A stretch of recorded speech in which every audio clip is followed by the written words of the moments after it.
that's the biggest stage for every sport. And me, Sheila, there representing my country, I felt like I'm a soldier who's fighting for freedom for my country. So. Ladies and gentlemen, viewers, welcome to Wima Sports, indeed, where we champion sports development. And we are breaking barriers in this episode, courtesy of Sheila Chajira.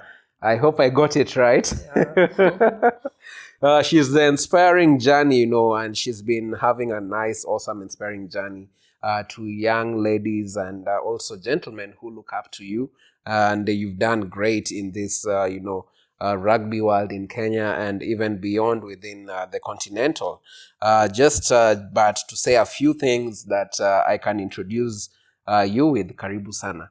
Thank you very much for having me. Yeah, it's a great honor to have you. And I forgot, viewers, one more thing. She's an Olympian. Played in the Commonwealth as well. Yeah. Awesome. How do you feel about all that? Humbled, happy, exciting, looking forward to playing maybe one more, but unfortunately, it didn't happen. Okay. Yeah, there's one more. You can still do it. You still have enough fresh legs. No. When you know, you know. When you know, you know. Yeah. It's about that time. Yeah. All right. It's been a great honor having you, and I'm honored and humbled to be amongst the few guys to interview you when you're still active. You're the tail end. You're the point of transitioning. Karibu sana. What was your first encounter with rugby? I used to play football.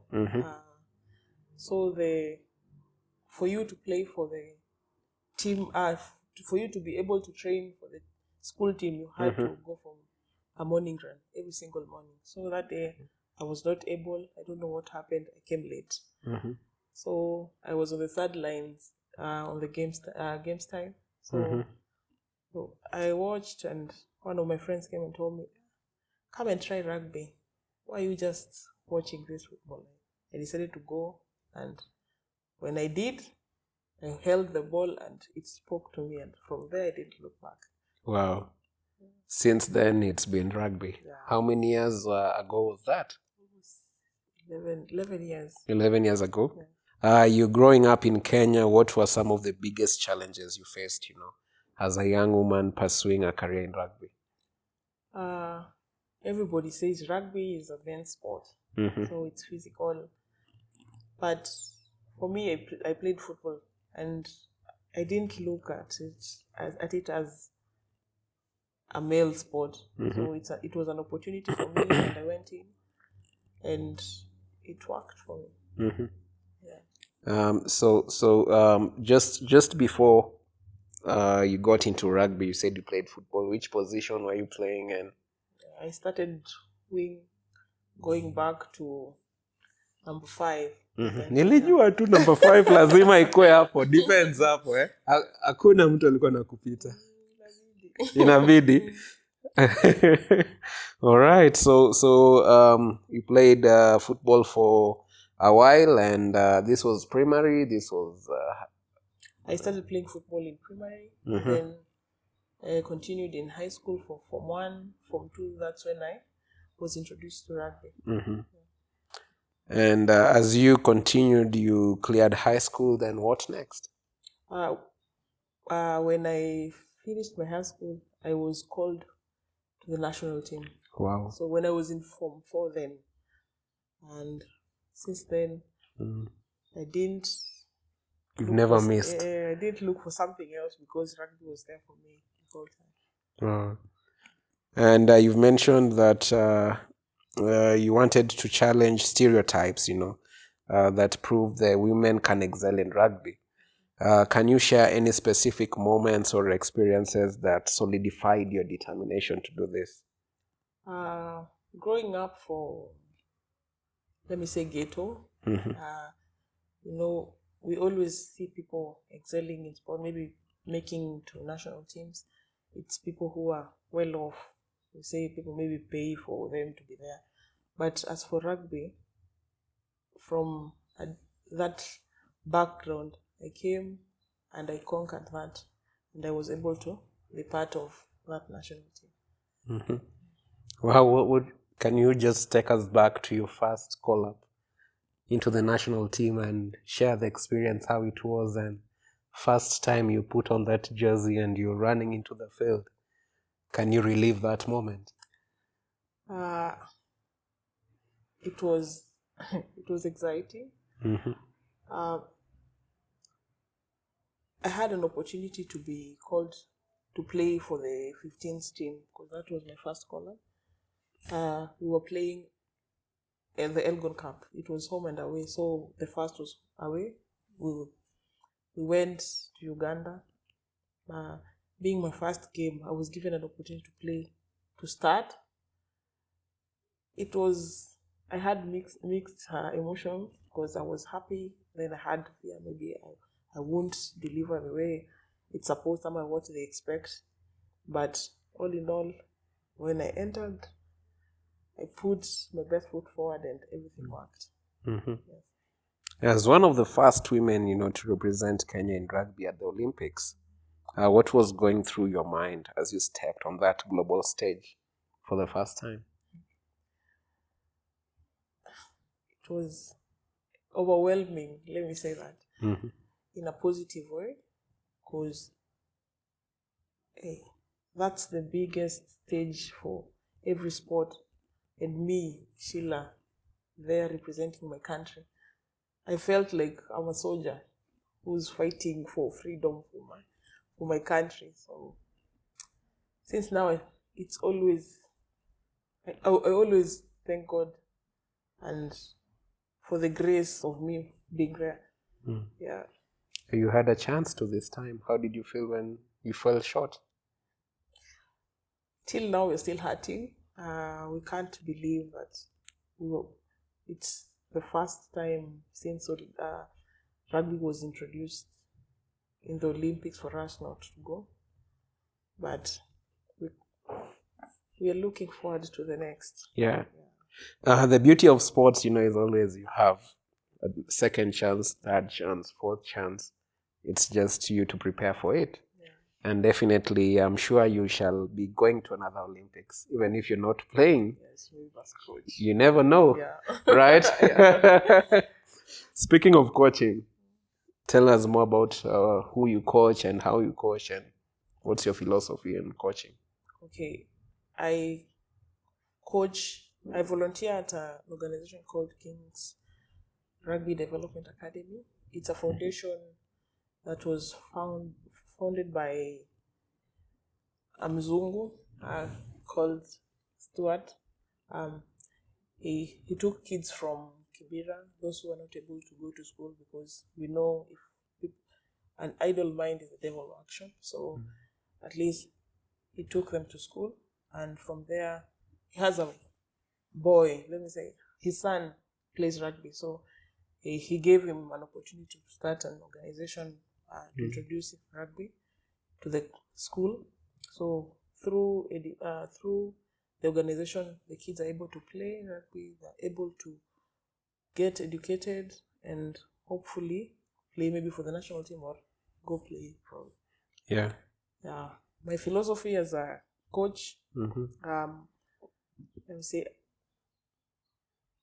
I'm not only for the ones who are able, for the ones who are not able at that point. I listen, I understand, because when you work with people from different backgrounds, you must understand how they are, what happens to them. For the beginning, I was coaching the little guys and girls, so you had to know maybe if at their home, even if they got a meal maybe at night or even breakfast in the morning, so you just can't come and start telling them you have to run. You don't know if their stomach are empty, so you have to understand them first before you start your sessions. Yeah. How does this impact your life?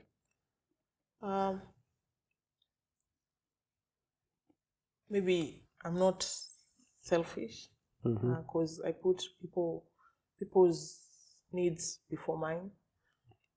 Most of the time, it let me say some coaches, they think about themselves. I need my team. It's me first before the team, but the team comes first. So if you want your team to perform, you have to think about them because they're the ones who are playing before you put me first. Everybody wants to win, but it matters how they're doing, how they are, what's working for them, so that you can come and from there you know what to build to the next step. To the next step. Yeah. And you spoke, just to take us back a little bit to the Olympics. How did this experiencing Olympic shape your perspective? Also, the importance of representation, of role models, women in sport. You are always the first lady out there because you're the captain. How did this, experience impact you? At first, it didn't hit me that I'm a role model at first, because most of the time you're just doing for yourself or your country, tap the badge. But the moment I realized that there's some little girls somewhere watching, looking up to me.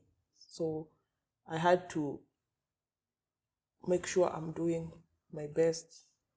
I am showing resilience. I'm showing I am a team player, so that when you go talk about it, even you yourself have already done it. So. And as we come back to King's Rugby, how do you feel when you go back home every day after having a session with the kids? How do you feel when you go back home? Accomplished. Because the smiles that you leave in these kids, maybe the conversations that you have, maybe they've released something from, maybe they're stressful, maybe something's not working for them at home. You talk to them, help them in one way or another. So when they go back, most of them, it's not how you go, but when you come back, when you see they want to come back to train, they want to come back to speak to you, it's an accomplishment, because not everyone is willing to come back and talk to somebody who you don't feel like speaking to. Yeah. And how many coaches are there? Female coaches in Kenya? Rugby? I can count them. I think it's less than 5. Less than 5? Yeah. Head coaches or assistant or SNC or? I'll say in rugby, I think, let me say 5. 5, eh? Those who are actively involved in their teams, but not head coaches. I think only one. One head coach. Head coach to impel our team. Okay. Mary Museka, also a former Kenyan Lioness. Okay. Yeah. Are you looking forward to a time where a lady coach can coach or be a head coach to the gents team? Let's start with the ladies team first. Because the basketball coach was female, right? Coach Liz Mills. Yeah. So let's start with the female first. Let's start with the female first and build it. Yes. Yeah. So you've spoken about the need for more female coaches, support staff in women's rugby. What unique insights and approaches do you bring to your role as a strength and conditioning coach? First, being a female, I know, and a player also, I know how it feels sometimes when you go train, you're not feeling okay. When a male coach won't understand that, and maybe he won't know how. Maybe he will understand, but he won't know how to twitch maybe the session for that kind of person. Yeah. But for me, I'm open to helping, first listening, helping change if it's not working for that person at the moment. So, as I said, listening is very, very important, and understanding. Yeah. And we'd like you to share a story, of a player you've coached who has overcome significant obstacles, to pursue rugby dreams. Any of that? Yeah. Right now, in our team, Kenya Lionesses, there's the upcoming players. One of them is a girl who I coached in King's domain, Wow. King's Rugby. Nice. So, like coach playing With the the player. with the player. Because I'm so proud of her because she's from Kibera also. You know, we all know what Kibera is all about. Maybe drugs, girls get pregnant early, just going looking for maybe little money or getting settled into somewhere they feel comfortable. But making her reach her goal to play for the national team, I'm happy. Are there instances where you were not on the field but she was there and you just sat and you look at her? How did you feel? Like almost every single time when we train, I look at her and say, this is nice. She's one of many. Amen. Yeah. Amen. And may there be more and more and more. What are some of the most rewarding aspects of your coaching career so far? I know you've mentioned that. I know that is important. And how do you measure success beyond wins and losses? For me, success is not, there's always the end goal, right? Yeah. And every single day, there's this player who wasn't able to pass 5 meters can pass 5 meters. That's a win for me. A player who's not able to maybe catch a ball and now she can catch, even if it's 3 out of 5, that's a goal. That's a goal for me. So it's the simple things that happen every single day that makes me feel like, yeah, I've gotten a goal that I was looking for. It's not only winning at the Ubebe Kikombe, but those small wins, yes, that you count every single day. Yeah. And this sport requires rugby, immense physical strength and endurance. I mean, yesterday we were just talking about it with Brain. The field itself is not small. You guys are working against sometimes bigger bodies. Then you still have to get this ball and run and make a try. How do you approach training and recovery to keep your body at its peak performance? Every single training, first I be present. Be present in every situation, because you might miss something. So I always I make sure I be present. Also, be positive. If it's not working right now, it will work if I practice 2 days later, maybe 3 days later. It will work. So being positive and all works for me. Be positive, be present, not to miss any moment, and all shall work. If you can walk us through your pre-match routine, into your mental strategies, how do you get the right headspace before a game? Wake up, say a word of prayer, go to the mirror as I finish brushing my teeth, give myself some affirmations.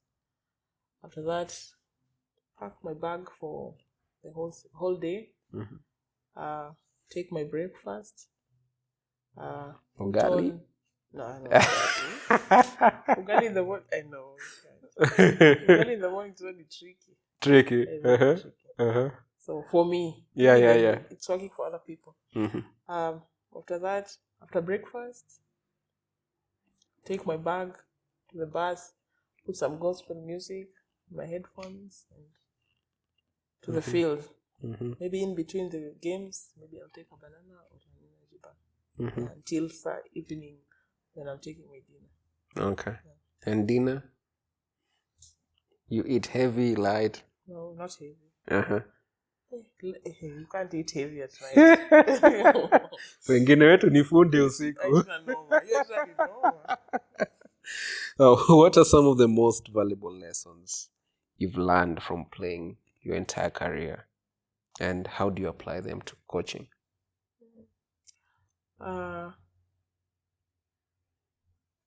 It's a conversation. I always say it's a conversation. It's not a one-way thing. When I coach, I listen, because I won't dictate somebody's career, somebody's life. So I always listen to my players, what's working for us, what's not working for us, how they feel about maybe when you introduce something new. So you have to converse so that things will work for you guys. Things will work.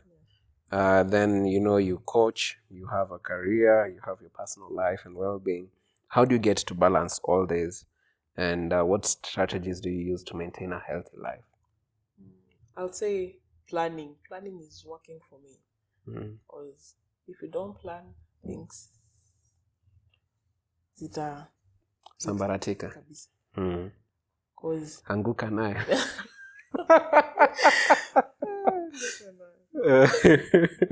You've mentioned the importance of mentorship and support of young women in sports. Can you share a story of if you're having a mentor and how it impacted who you are now? I'm always thankful to my former captain, Philadelphia Orlando. I say when I joined the team, I was too green because it was like a year when I started playing rugby, so I didn't know what to do because national team is totally different from club level. So she held my hand, helped me with my passes, not only on field and off field issues, maybe problems at home. She always speaks to me, guides, and help where she was able to. I salute her. And Orlando, now she's in Dubai, I think? Yes. Yeah. So you can salute her, give her a shout out. I want to say hi to my mama. I'm so proud of you. I'm happy that I was able to meet you those 10 years ago. I am here because you helped me to where I am. And I'm so proud of you. Keep going out. Yeah, keep going. And we're looking forward to hosting you one day, even if it's virtually here at Wima Sports, where indeed we champion sports development. What advice, Sheila, can you give, to young women in Kenya who are interested in pursuing a career in sports, not necessarily rugby, but maybe facing some resistance, discouragement, or communities, issues, or families? Yeah, looking at this camera, what advice would you give? I want to tell you, if you have anything you want to do, hold on to it and don't let go. Just go do it because you will never get a chance again. Just if you have an opportunity, go take it and move forward. It will work for you. And you play a team that requires, guys have never thought about this, but rugby is one of the teams that require high level teamwork. Yani hawezi kuwa selfish ama inawezekana? Hawezi. Utaganda mbaya. How has this impacted who you are off the field? Teamwork, communication, you guys are always communicating constantly, even non-verbally. How has this impacted who you are off the field? First, being able to play in a team, it's something very unique because you put your needs aside for the needs of the team. It helps you be a team player. You can work with anyone. Maybe even if you go work with a different kind of people, you're able to belong. You belong to such a place. What else? It helps you be able to communicate because you're working with different people. Being able to you'll gel with it because in a team there's different kind of people. So there are those people who are not able to speak to you as comfortable as you speak to them. Yeah. Also be patient. It makes you be patient with people. Maybe this person is not as quick as you are, or as in plays maybe, but you have to come to her level and help her so that you can grow together. Yes. And even I see sometimes mtu ameenda chini na amekawia, lazima ukuje umwamshe. Hey, let's go, man. Ubaki nyuma. Can you share any specific moment where you faced adversities in this, 10 years of playing and plus more? And setbacks and how you overcame those challenges? I'll say the one that is ringing in my head right now is just last year. I came back from my maternity leave, trying to go back to the fitness that I was. I was given a chance to lead my team for the WXV qualifiers, and we thank God that we qualified. But unfortunately, as we were training towards it, I got a fracture on my ankle. It was overwhelming. It works on your mental really, really bad.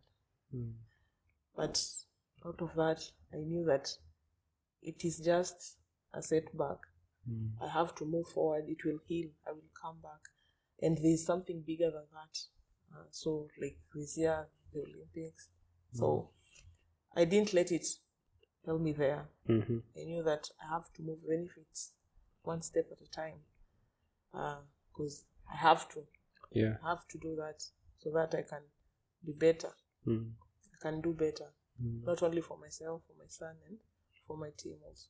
Yeah. Any specific items or things you did intentionally during that time to get better? Let me say, I think took time. I took time for myself, for Sheila. What does Sheila want? What does Sheila need at the moment? Because I was always thinking of, now who will lead my team? Where will they go? How will it happen? So, but I didn't think of what do I need. I'm here. My team is still continuing training. They'll have to play without me. So I read some books. Listened to some podcasts. Also, the rest I left it to God. Amen. Yeah. And I'm thankful that I was able to come out of that place, that space. And congratulations to your bouncing baby boy. Thank you. He plays rugby or no? No, not yet. Not. Almost there. Almost there. Yeah. Akichagua bake utadu. I got to Sawa. How old? 2 years. Nice. Yeah. Congrats. Thank you. You've played 10 years plus counting. I say plus counting because you're not yet out. Until then we'll say you're out. What are your thoughts on the growth and development of women's rugby in Kenya? And what more needs to be done, to support this sport, not just as the international, but also at the national and grassroots level? I think the most important thing is to introduce it early, maybe in primary schools, high schools. I think high school is now at least people playing rugby. So from as early as possible, so that when it comes to the national team, we have a bigger range of people where we can choose from, not only the few. Because when somebody gets injured, inamaanisha tunaumia. Yeah. So it's from additional early, and we introduce not only in Nairobi, twende mashinani kule. Yeah, we bring people in and introduce rugby as early as possible. Yes. Without no limitation of money or power. What thing will you do different as Sheila? I've been maybe in an ECD teacher.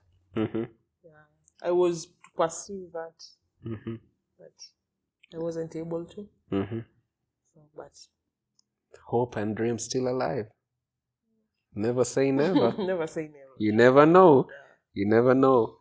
And your resume is out there. Your expertise is out there.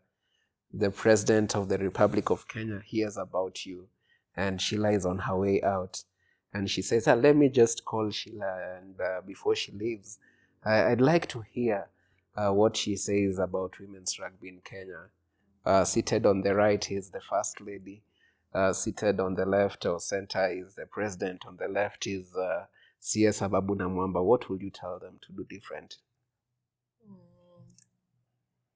With due respect, please make women's, not only rugby, but women's in sport,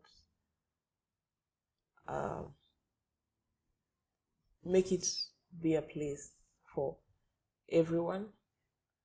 Let's not focus with the men, because we are always shadows of our males counterparts.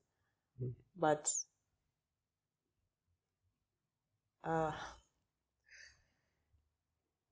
just looking forward to your help in making women in sports live a better life. Amen. And now it shall come to pass. Amen to that. Amen to that. As a trailblazer in your field, how do you hope to inspire the next generation of Kenya women to pursue their passions, break down barriers, and go beyond the glass ceiling? Repeat, sorry. As a trailblazer, you know, you've done all this 10 years, you've worked hard, and you're still not leaving the sport. You're getting into the sport in a different way. What hope do you give to the young generation, the next generation of Kenya, you know, women athletes or rugby athletes, and to pursue these passions? What can you tell them? If you have something you need to do, just do it. If you want to be the best in the world, just go and do it. Try it. If it's not working, you will go to another one. So the sky is not the limit. You can go beyond what you think you can. Just if you want to do something, just hold on it and do it. Whatever happens, happens. Don't hold back. Yeah, so this is Sheila now, 10 years plus. You're looking ahead. What's your long-term goals? What next for you? What's your aspirations, and what's at stake for the future of Sheila?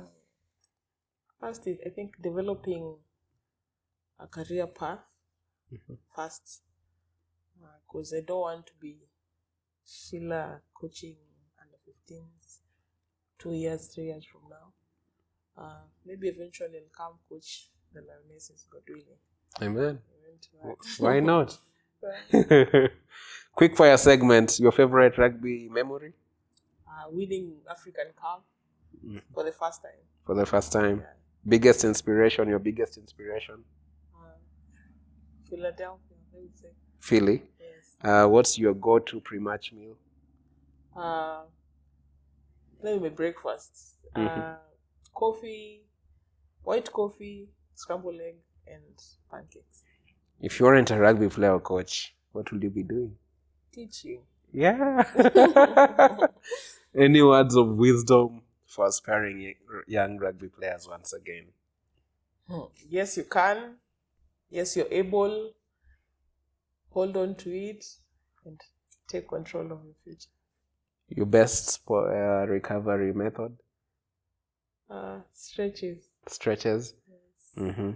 Your best sports documentary? Raising the Sun. The South African. Oh yeah. You saw the Raising Sun too? No, I watched the first one. The first one? Emotional. I was crying the whole. The first episode, I was crying the whole. I actually have a confession. I cried the second one towards the end. It's so emotional, and those guys are really good at it for sure. And you should watch the second one. And sure, you have a box of tissue close to you, because the second one is really, it's more emotional. Also towards the tail end. Now, anyway, Sheila, we celebrate you here at Wima Sports. We appreciate what you've done. I mean, playing 10 years is not not a joke, and it's not a mean feat. But here you are, you've done it, and you've gone through the top most levels into also being an Olympian, Commonwealth Games amongst others. And here at Wima Sports, we salute you, and also the team that you worked with to get those levels as well, not to forget all of them. One word to the Kenyan team as they're on the Olympics. What can you tell the entire Kenyan team looking at this camera? I want to start with our one and only coach. I'm so proud, happy. Congratulations for the qualifying. I know that you've worked hard to reach there, and with God's grace, you're able to. Now, for the boys, brackets, middle bracket is what we are looking for. All the best, and God bless. Mm-hmm. And the other sports, entire national team of Kenya. Let's continue carrying our flag high. Yeah. Ni sisi tuko na ni sisi tutaibeba, tutaipeleka kwenye inatakana kuwa. Hakuna kuanguka nayo. Lazima tuinue juu. Yeah, once again, thank you so much. It was a great honor having you. Greatness awaits you, and we are looking forward to that moment where you represent Kenya in the Olympics as a coach. Why not? Amen to that. Only here at Wima Sports, where we champion sports development, and we are at Osoita Lodge, indeed where guests becomes family. Until next time, viewers, it's your host, Jermaine, signing out. Salute.